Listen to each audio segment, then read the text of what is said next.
हा दिवस महत्वाचा असा नाही, अमोलदादां मला वेदना देणारा आहे. हा जो आक्रोश मोर्चा काढण्याची वेळ आमच्यावर आली आहे, कारण का आम्ही प्रचंड अस्वस्थ गेले अनेक महिने आहोत.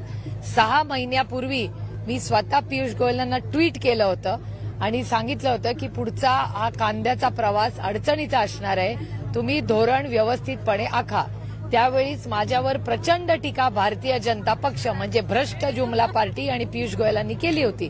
मी त्यानंतर त्यांची भेटी घेऊन त्यांना पूर्ण काय धोरण करायला पाहिजे अशी विनंतीही केली होती. पण तेव्हा त्यांनी अतिशय सांगितलं की हे माझं जे बोलणं होतं ते चुकीचं होतं.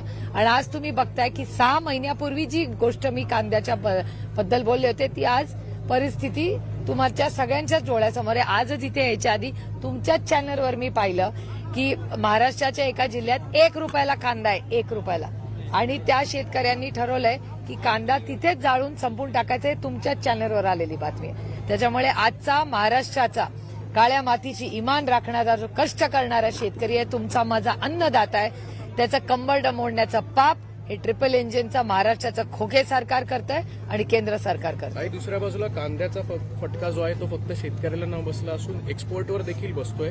पॅकेजिंग असेल, ट्रान्सपोर्टिंग असेल, याच्यावर देखील त्याचा फटका बसतोय. म्हणजे नॉट ओन्ली फक्त शेतकरी तर बाकीचे जे व्यवसाय करणार आहेत त्यांच्यावर देखील मोठा फटका. किती मोठे तुम्ही जर जेएनपीटीला गेला तर तिथे किती कांदा पडलाय, कुजलाय याचा हिशोब त्या केंद्र सरकारने बघावा. हे अतिशय स्वार्थी असं हे केंद्राचं सरकार आहे आणि ते पूर्णपणे शेतकऱ्याच्या विरोधात आहे. देशातील 100 कर्तृत्ववान महिलांमध्ये तुमचा सहभाग झालेला आहे आणि दुसऱ्या बाजूला अगदी अपोजिट बघायला गेलं तर पार्लमेंटमधून तुमचं निलंबन होतं. हे कसं याकडे बघताय? भारतीय जनता पक्ष हा महिला विरोधी आहे, त्याच्यामुळे मला काही आश्चर्य वाटत नाही. आणि अशा जेव्हा बातम्या येतात तेव्हा खरं तर आपल्यावरची जबाबदारी वाढते याची मी जाणीव ठेवते. लोकसभा विधानसभा निवडणुका एकत्र होणार नसल्याचं एकंदरीत पाहायला मिळतंय.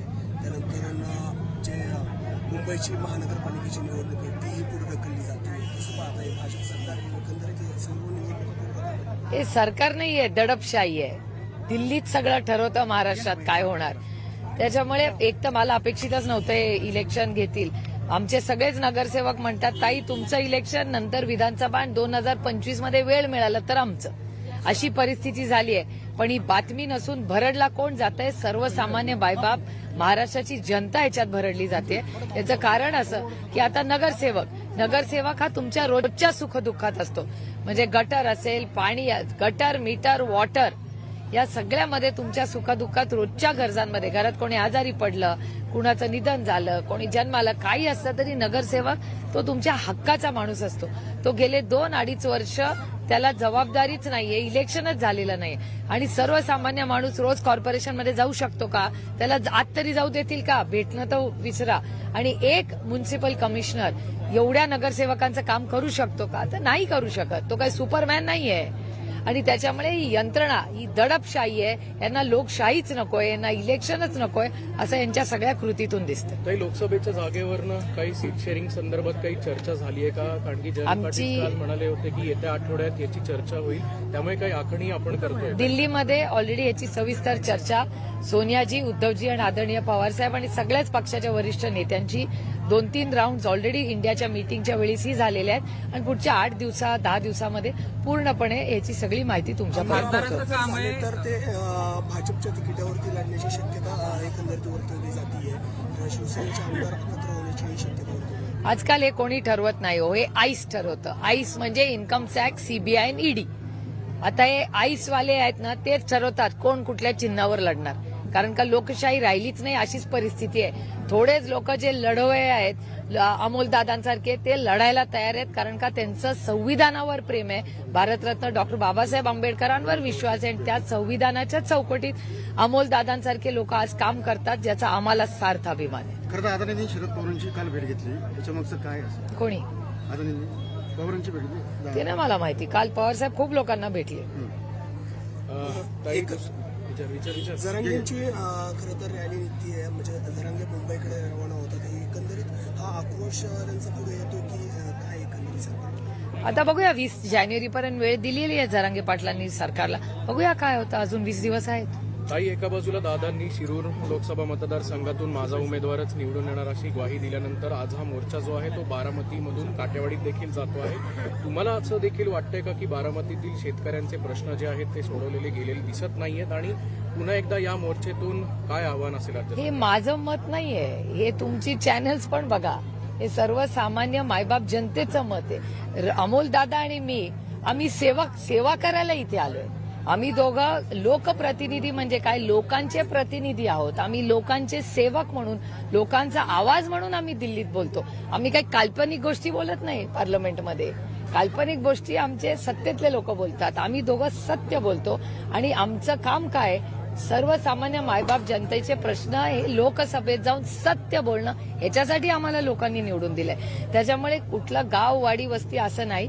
लोकांच्या मध्ये जी अस्वस्थता आहे, लोकांचं जे दुःख आहे ते आम्ही मांडतोय. ताई, खासदाराचं काम आहे पॉलिसी मेकिंग करणं, पण तुम्हाला रस्त्यावरची लढाई लढावी लागते. आता करणार काय आम्ही? ना जिल्हा परिषद मेंबर आहे आणि ना कॉर्पोरेशनला कोणी आहे.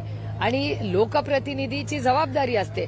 आम्ही गल्लीपासून दिल्लीपर्यंत आम्ही जबाबदारी घ्यायला तयार आहोत, कारण का लोकांनी एका विश्वासाच्या नात्याने मला आणि अमोल दादांना निवडून दिलंय. त्याच्यामुळे आम्ही सतरंजी पण उचलायला तयार आहोत आणि पार्लमेंटमध्ये सत्याचा झेंडाही फडकवण्याची ताकद ही आमच्यामध्ये आहे. काही पुण्यात वारजे भागात म्हणजे ज्या ठिकाणी बारामती लोकसभा मतदारसंघ जातो त्याच ठिकाणी गाड्यांची तोडफोड असेल किंवा पुणे शहरात अनेक वेळा कोयत्यांचे हल्ले आता पुन्हा एकदा डोकं वर काढू लागलेले आहेत. अनेक वेळा तुम्ही देखील म्हणताय गृह मंत्रालयाचं अपयश आहे. पुन्हा एकदा तोच प्रश्न, काय उत्तर? मी तर गेले, हे सरकार ट्रिपल इंजिनचं खोके सरकार झाल्यापासून सांगते, पॉलिसी पॅरालिसिस आहे. महाराष्ट्रात एवढा क्राईम कधी नव्हता. आणि असं कसं होतं की योगायोग असेल आणि डेटा वाईज आपण चर्चा करूया.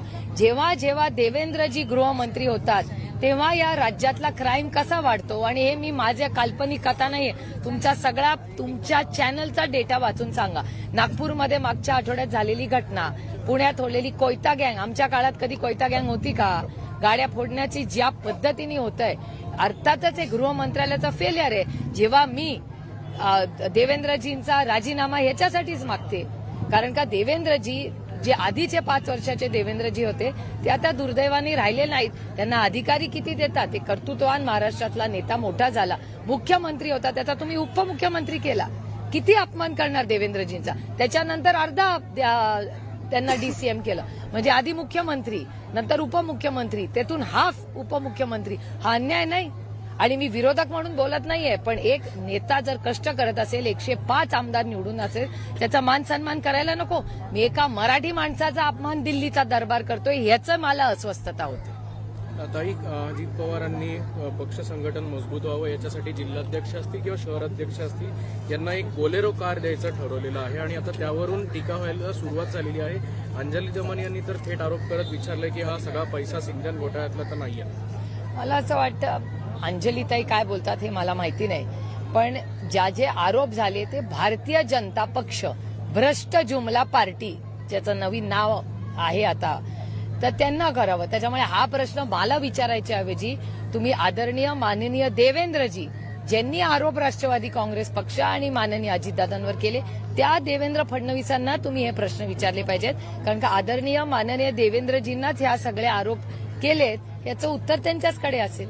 मेहबूब शेख यांच्यावर काल खरं तर अॅट्रॉसिटीचा गुन्हा दाखल झालेला आहे. परत एकदा राज्य सरकार आता केसेस लावून टार्गेट करण्याचा प्रयत्न करतं असं वाटतं. विरोधक असल्या, तुमच्याच सगळ्या चॅनलचा डेटा सांगतो की ईडी, सीबीआय, इन्कम टॅक्स, पोलीसची जी यंत्रणा आहे ती 95% ही विरोधी पक्षावरच होते.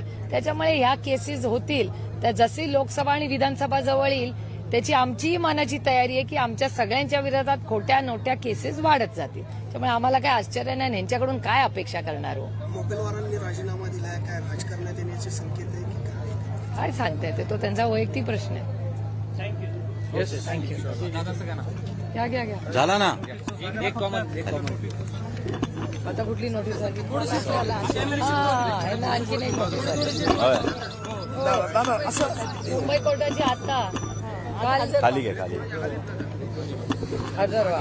दादा, शेतकरी आक्रोश मोर्चाचा तिसरा दिवस आहे आणि आज हा मोर्चा बारामतीत जातोय. कसं बघता याच्याकडे? आज काही दादांना बारामतीत जाऊन आवाहन करणार का? शेतकऱ्यांच्या प्रश्न सोडवण्यासंदर्भात काही विनंती अर्ज? हे बघा, आदरणीय दादा हे मोठे नेते, त्यामुळे त्यांना आव्हान नाही, त्यांना आवाहन जरूर करेन की सर्वसामान्य शेतकऱ्यांचे हे प्रश्न आहेत आणि केंद्रातलं जे भारतीय जनता पक्षाचं सरकार आहे, या जनता पक्षाच्या सरकारला जाग आणण्यासाठी दादांनी आग्रही भूमिका घ्यावी, ठाम भूमिका घ्यावी. कांद्याची निर्यात बंदी तात्काळ उठवावी. महाराष्ट्र शासनाच्या अखत्यारीत जे निर्णय आहेत, दुधाला सरसकट अनुदान देण्याचा असेल, बिबट प्रवण क्षेत्रामध्ये 3 फेज लाईट देण्याचा असेल, यासाठी आदरणीय दादांनी आग्रही आणि ठोस शेतकरी हिताची भूमिका घ्यावी.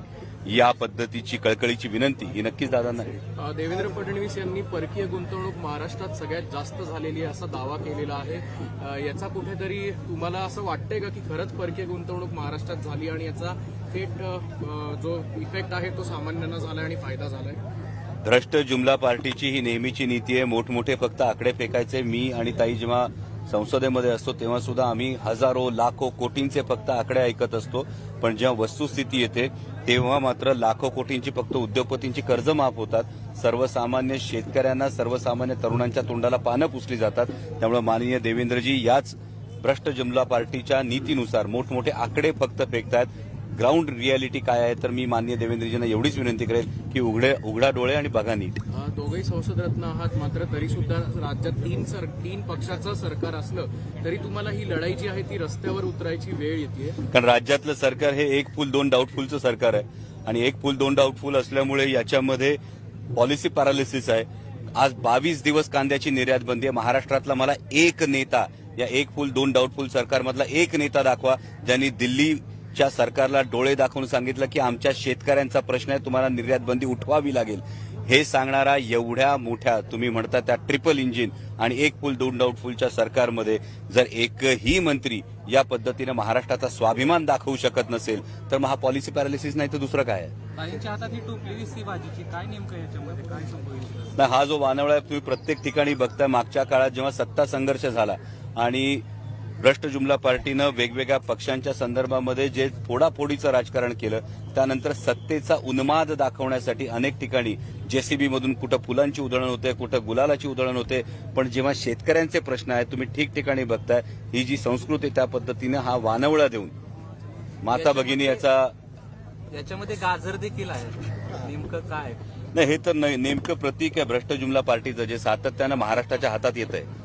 दादा, एकंदरीत जर आपण पाहिलं तर अनेक महाविकास आघाडीतल्या नेत्यांना अयोध्येचं निमंत्रण येताना पाहायला मिळते. उद्धव ठाकरे, शरद पवार तिकडे जाणं येईल. मला वाटतं प्रभू श्रीरामचंद्र हे आमच्या प्रत्येकाच्या मनात आहेत आणि त्यासाठी कोणीतरी निमंत्रण देऊन त्याच्यावर जर मालकी हक्क सांगत असेल तर तो जनतेलाही आवडत नाही. रामाचं नाव हे मनातही घेतलं तरी चालेल आणि अयोध्येत जाऊन घेतलं तरी चालेल, पण याचा जर मक्ता कोणी घेत असेल तर मला वाटतं ही जी संपूर्ण देशातली जनता आहे ही जनता हे पाहते आहे. राम मंदिराचा मुद्दा पुढे करून बाकीचे प्रश्न विसरायला लावते का सरकार, असं वाटते तुम्हाला? हे बघा, भ्रष्ट जुमला पार्टीचा हा नेहमीचा विषय आहे की प्रत्येक वेळी विषयांतर करावं आणि या विषयांतराकडून लोकांचं लक्ष विचलित करण्याचा हा नेहमीचा प्रयत्न आहे. पण म्हणूनच आम्ही म्हणतोय तुम्ही मुद्द्याचं बोला. तुम्ही कांदा निर्यात बंदीविषयी बोला ना, इतर जे बिबट प्रवण क्षेत्रात 3 फेज लाईट आहे त्याविषयी बोला ना, दूध दराविषयी बोला ना, शेतकऱ्यांच्या कर्जमाफीविषयी बोला ना. याविषयी जर तुम्हाला बोलायचं नसेल तर या देशातली जनता, महाराष्ट्रातली जनता तुम्हाला नाकारल्याशिवाय राहणार नाही. निवडणुका पुढे ढकलण्याची शक्यता वर्तवली जाते. महानगरपालिकेच्या असतील, जिल्हा परिषदेच्या निवडणुकाही होत नाही. पुढे ढकलायच्या म्हणजे अजून किती ढकलायच्या? जवळपास 4 ते 5 वर्ष या निवडणुका पुढे ढकलत आहेत. आणि मागे जेव्हा पालकमंत्री पदाचा तिढा निर्माण झाला त्यानंतर एका ज्येष्ठ समाजकारणात सक्रिय असलेल्या व्यक्तीने ही भावना व्यक्त केली की या निवडणुकाच होत नाही, त्यामुळे एकूणच स्थानिक स्वराज्य संस्थांवरच एक गदा आलेली आहे आणि त्यामुळे जे पालकमंत्री आहेत ते मालकमंत्री झालेले आहेत. जशी शेतकरी आक्रोश यात्रा चालू आहे तशी काही दिवसांमध्ये जरांगे पाटलांची मराठा आक्रोश यात्रा निघणार आहे. काय एकंदरीत नाही, ही आता अजून 20 दिवस आहेत आणि त्यानंतर काय भूमिका सरकार घेतं, सरकारने प्रत्येक वेळी आश्वासन दिले, काय भूमिका घेतं ते पाहणं महत्वाचं आहे. आक्रोश मोर्चाच्या पहिल्याच दिवसांपासून भाजपकडनं सातत्याने टीका होतीये. बावनकुळेंनी यात्रेवर टीका केली, मोर्चावर टीका केली आणि आता अनिल पाटील थेट तुमच्या अभिनयावर येत आहेत. अभिनयावर टीका करणं एका मंत्र्याला योग्य वाटतं? नाही, महत्वाचं भारतीय जनता पक्षाचे प्रदेशाध्यक्ष जेव्हा शेतकऱ्यांच्या प्रश्नांविषयी मोर्चा निघतो त्याच्या विरोधात बोलतात. मी माननीय प्रदेशाध्यक्ष चंद्रशेखरजी बावनकुळे यांचं मनापासून पुन्हा एकदा आभार मानतो की आपण या भ्रष्ट जुमला पार्टीचा शेतकरी विरोधी चेहरा हा जनतेसमोर आणलेला आहे. म्हणजे आपण या पक्षाचे प्रदेशाध्यक्षात आपण आपल्या केंद्रातल्या सरकारला का सांगू शकत नाही की आमच्या महाराष्ट्रातल्या शेतकऱ्यांचा आक्रोश आहे, या महाराष्ट्रातल्या शेतकऱ्यांच्या हिताशी तुमचं काहीच देणं घेणं नाही. आणि माननीय मंत्री महोदय जे कोणी अभिनयाविषयी बोलतात त्यांना मी एवढंच सांगू शकतो, अभिनय ही माझी वैयक्तिक बाब आहे आणि अभिनय करतो तो छत्रपती शिवाजी महाराज, छत्रपती संभाजी महाराज यांचा इतिहास सांगण्याचा प्रयत्न करतो. ज्या छत्रपतींनी या महाराष्ट्राच्या मातीत निष्ठा काय असते ही गोष्ट सांगितली, त्यांचा इतिहास सांगण्याचा प्रयत्न करतो. माननीय मंत्री महोदयांनी हेच तत्व आपण पाळतो आहोत का याचं जर अंतर्मुख होऊन विचार केला तर जास्त चांगलं राहील. Okay thank you.